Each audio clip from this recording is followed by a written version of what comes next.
क्या आप भी ज्यादा देर तक बैठे रहते हो, टाइपिंग का जॉब करते हो, चाहे ऐसी जॉब जिसमें आप चेयर वाली पोजीशन में मोस्ट ऑफ द टाइम बैठे रहते हो, और आपको भी ऐसा फील होता है कि कुछ तो है जो हिप में इरिटेट कर रहा है, ऐसी चीज जो पेन यहाँ से हिप पेन क्रिएट कर रहा है और नीचे तक, कभी कभी तो पेन नीचे तक जा रहा है, पूरा पाँव तक ऐसा होता है। और आप तुरंत ऐसा हुआ तो आप क्या करते हो, गूगल में सर्च करते हो कि क्या हो गया बोल के। फिर आपको दिखाई देता है कि सियाटिका, ऐसे कंडीशंस को सियाटिका बोलती है जिसमें पेन हिप से लेके नीचे तक जाती है। लेकिन एक ऐसा मसल जो सिमिलर टाइप ऑफ पेन दे सकता है, तो हाँ दोस्तों, उस मसल का नाम है पायरिफॉर्मिस मसल। ये बहुत ही छोटा सा मसल्स होता है। वो क्या करता है, मतलब हिप का जो हिप जॉइंट है ना, एक सैक्रम होता है बोन, सैक्रम से निकल के वो क्या करेगी, आपका ये जो फीमर बोन है उसका क्या करता है, जो हेड वाला पार्ट होता है ना, ग्रेटर ट्रोकेंटर और लेसर ट्रोकेंटर, तो वहां पे ग्रेटर ट्रोकेंटर में जाके क्या करती है, इंसर्ट होती है। तो सिंपल में मानिए वो क्या होती है, सेक्रम से निकल के पीछे वाला जो हड्डी है सबसे नीचे वाला, उस कॉकेक्स और सेक्रम, तो सेक्रम से निकल के वो मसल्स कहाँ ज्वाइन करती है, आपका फीमर का जो अपर वाला हेड वाला पार्ट है, और वहां जाके नेक के जस्ट नीचे, हेड और नेक के जस्ट नीचे जाके इंसर्ट होती है। और वो मसल्स बहुत ही खतरनाक मसल्स है। अगर वो छोटा सा मसल टाइट हो गया तो अभी मैंने जितने भी सिम्टम बताया, जैसे हिप में पेन होना, ठीक है, और नीचे तक जाना, ये सब चीज हो सकती है। तो नमस्कार, मेरा नाम है डॉक्टर ओम बाबू शाह और आप देख रहे हैं मेरे चैनल डॉक्टर फिजियोथेरेपी वाला। और आज मैं बात करने जा रहा हूँ पायरिफॉर्मिस सिंड्रोम के बारे में, ठीक है। तो पायरिफॉर्मिस सिंड्रोम में क्या होता है, पायरिफॉर्मिस एक छोटा सा मसल्स होता है। वो मसल्स अगर ओवर यूज हुआ, चाहे उसमें वो टाइट हो गया, अचानक से खिंच गया, तो वो क्या करता है, उसके जस्ट बाजू से सियाटिक नर्व जाता है, ठीक है। तो वो सियाटिक नर्व्स को क्या करता है, वो कंप्रेस कर देता है। जैसे ही सियाटिक नर्व कंप्रेस हुआ तो अभी जो मैंने बताया था आपको, वो सारे सिम्टम्स दिखने को मिलेगा। तो इसका कॉजेस क्या होता है, तो अभी मैंने बताया कॉजेस में क्या हो जाएगा। अगर आप लंबी देर तक सीटिंग का जॉब करते हो तब ऐसा होता है। दूसरा चीज, अगर आप बहुत लंबी देर तक साइकिलिंग कर रहे हो, चाहे आप जंपिंग करते हो, चाहे बहुत लंबी देर से, बहुत टाइम से आप ट्रैकिंग कर रहे हो, माउंटेन क्लाइंबिंग कर रहे हो, उसकी वजह से भी होता है। चाहे मसल्स का ओवर यूज कर रहे हो आप, उसकी वजह से भी होता है। तो ये कुछ कॉमन कॉजेज है पायरिफॉर्मिस सिंड्रोम का, ठीक है। और सिम्टम क्या होगा, तो सिम्टम में आपका हिप के अराउंड में पेन होगा, और वो पेन रेडिएटिंग होगा, कहाँ तक जाएगा, नीचे तक जाएगा, ठीक है। और इसका जैसे मैंने बताया कॉजेस में, और कौन कौन सी चीज आप ऐड कर सकते हो, पुअर पोस्चर ऐड कर सकते हो आप, वर्किंग एर्गोनॉमिक्स को भी ऐड कर सकते हो। और उसके साथ साथ में कभी कभार जब आपका ये दोनों जो लिम्ब लेंथ होता है ना, ये दोनों पाँव इफ अगर छोटा और बड़ा हुआ तो बायोमैकेनिकली क्या होता है, एक साइड का जो पेल्विक है ना नीचे आ जाता है, मतलब, और एक साइड का ऊपर आता है, तो उसकी वजह से भी ये होता है। तो ये था कुछ पायरिफॉर्मिस सिंड्रोम के बारे में। पायरिफॉर्मिस सिंड्रोम क्या होता है, पायरिफॉर्मिस मसल्स कौन सी होती है, उसका कॉजेस क्या होता है पायरिफॉर्मिस सिंड्रोम का, और उसका सिम्टम्स क्या होता है, वो अपने ने जाना। अब हम जानेंगे कि इसको घर पे ही ठीक कैसे करें बोल के, और ठीक करने के लिए कौन कौन सी हम ऐसे एक्सरसाइजेस करेंगे जिससे घर पे ही ठीक हो सकते हैं।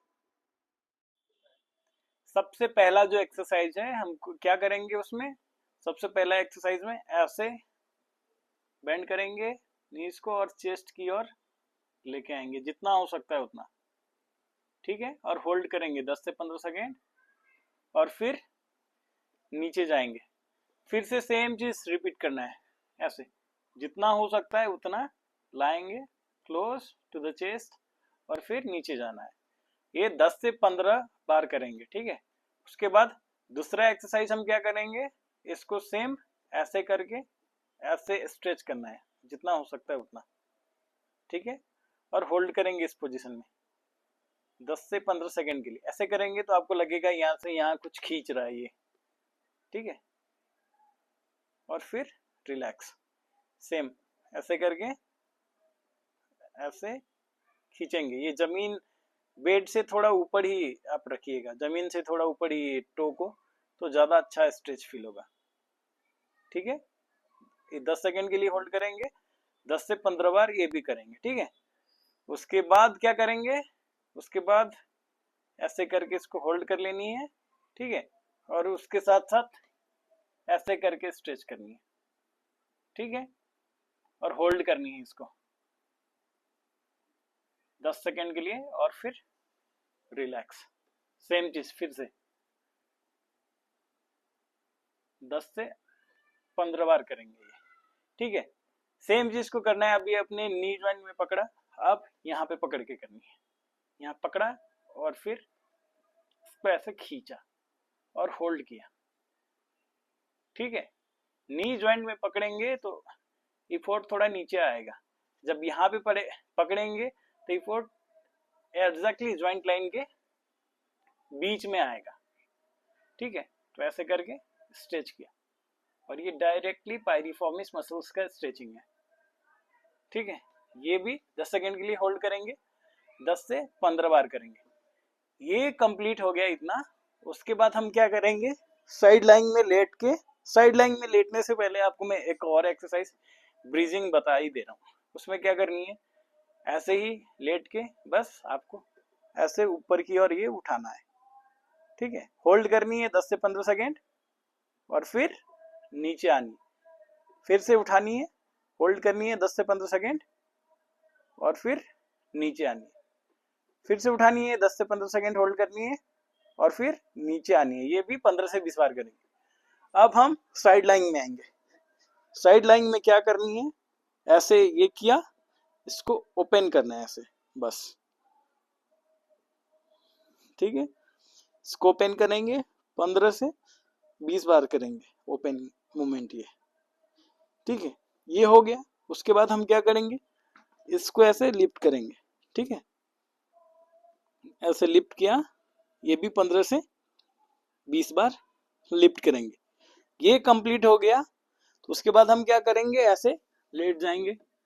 लेटने के बाद क्या करनी है, हाथ को ऐसे लेके ये जो मसल्स है यहाँ पे, ये यहाँ पे दबानी है 1 से 2 मिनट। ये एग्जैक्टली ये मसल्स यहीं पे होती, तो ये जो हिप का जो रीजन है, ये ग्लूट्स का नीचे पायरिफॉर्मिस मसल्स होते हैं ये, तो इसको दबाना है ऐसे, ठीक है, 1 से 2 मिनट। ये कंप्लीट हो गया। तो इसके साथ साथ कुछ चीजें हैं जो आपको ध्यान में रखनी है, जैसे शूज हो गया, अच्छा खासा शू लगाना है आर्क वाला, लॉन्ग टर्म सिटिंग पोजीशन में नहीं बैठना है, और एक्सरसाइजेस करते रहना है, और स्ट्रेचेस भी करनी है, ठीक है। इतना करिए, और पानी अच्छे से पीना है। और ये एक्सरसाइजेस खत्म हो जाने के बाद हॉट वाटर बैग आप एग्जैक्टली ये हिप के रीजन में रखिएगा, ठीक है, पीछे। इतना।